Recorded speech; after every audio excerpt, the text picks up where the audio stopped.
Chapter 5, Jelly Bean Man.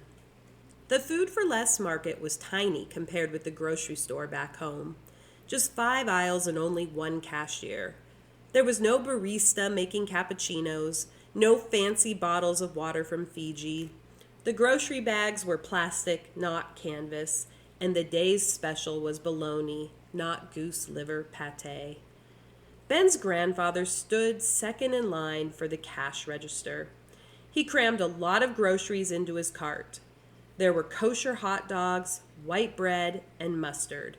There were frozen pizza and egg rolls, bagels and cream cheese, a box of Sugar Loops, and 2 boxes of donuts. Ben smiled. No fruits or vegetables or stuff that was healthy. "Hello, madame," the man at the front of the line said to the cashier. He wore a long black raincoat, which seemed odd since the day was warm and sunny. "I wish to purchase this can of fish broth, this can of condensed milk, and some kiwi-flavored jelly beans." The cashier, a girl with a pimple-covered nose, tapped her fingers on the counter. "We don't have kiwi-flavored jelly beans." "Then could you be so kind as to special order them for me?" the man asked. "I need them as soon as possible." He pushed his long red hair behind his shoulders. The cashier took a piece of paper from a drawer. "How many do you want?" she asked. 2,000 boxes. 2,000 boxes? Ben blurted. "That's a lot of jelly beans," Grandpa Abe said, as he leaned on the handle of the grocery cart. "You'll rot your teeth eating that much candy." The man slowly turned to face Ben and his grandfather. His red mustache was waxed so that it stuck out in individual strands.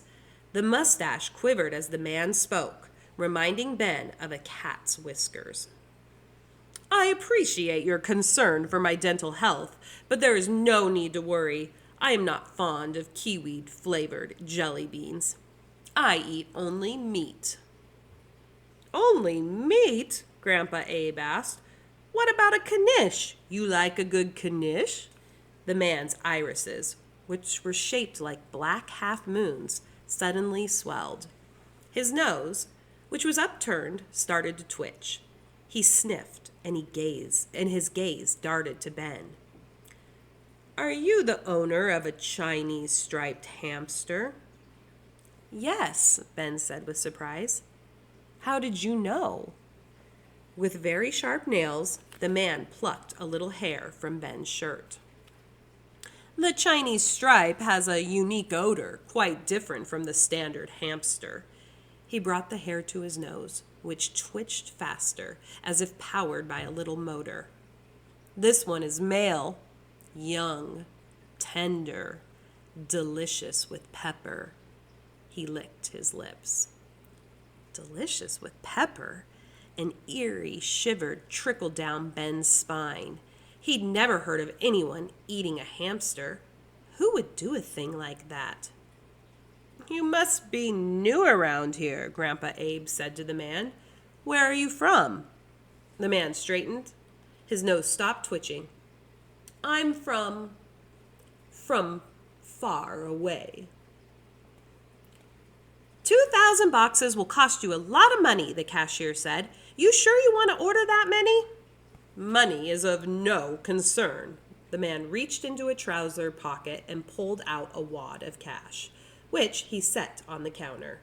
Because Grandpa Abe and the cashier were staring open-mouthed at the cash, they didn't notice the little piece of paper that drifted from the man's pocket and landed at Ben's feet. "My employer would like the boxes delivered as soon as they arrive." "Who do you work for?" the cashier asked as she picked up the wad of cash. "I am employed by the brilliant and talented Dr. Wu." The man tapped his polished shoe. "As a matter of fact, if we could conclude our business, I need to get back to work. I am Dr. Wu's assistant." "Buttonfield has a new doctor?" Grandpa Abe asked. "What kind of doctor?" "A worm doctor," the man replied. "Dr. Wu is renowned worldwide for her work with worms. She tends to their illnesses and their needs." Grandpa Abe and the cashier shared a confused look. "Do you have a pen, dear woman, so that I can fill out the order form?" The cashier handed the red-haired man a pen. While he filled out the order form, Ben reached down and grabbed the piece of paper. It was a recipe card. Recipe for artificial dragon's milk using known world ingredients. 1 can of fish broth, 1 can of condensed milk. 1, mix together. 2, heat until the liquid comes to a boil. 3, serve piping hot. Ben read it again. Was this for real? The man finished filling out the order form, then handed it to the cashier. She read it. "It says here you want the jelly beans delivered to the old button factory, but the button factory is closed." "Dr. Wu is renting the old factory. It will house her worm hospital." Then the man collected his grocery bag, which contained the can of fish broth and the can of condensed milk.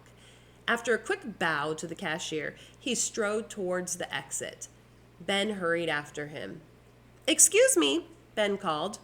The man turned on his heels. "Yes?" "You dropped this." Ben handed him the recipe card. The man's whiskers twitched as he took the card. "Thank you," he said.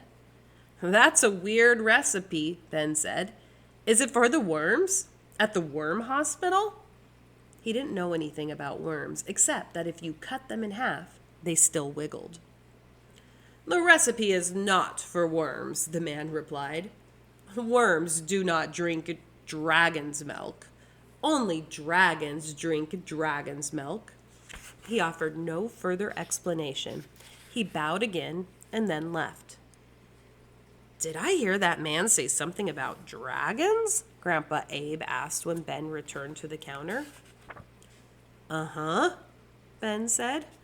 "Oi, Gewalt," Grandpa Abe shook his head and then began to stack his groceries on the counter. "Just what we need. Another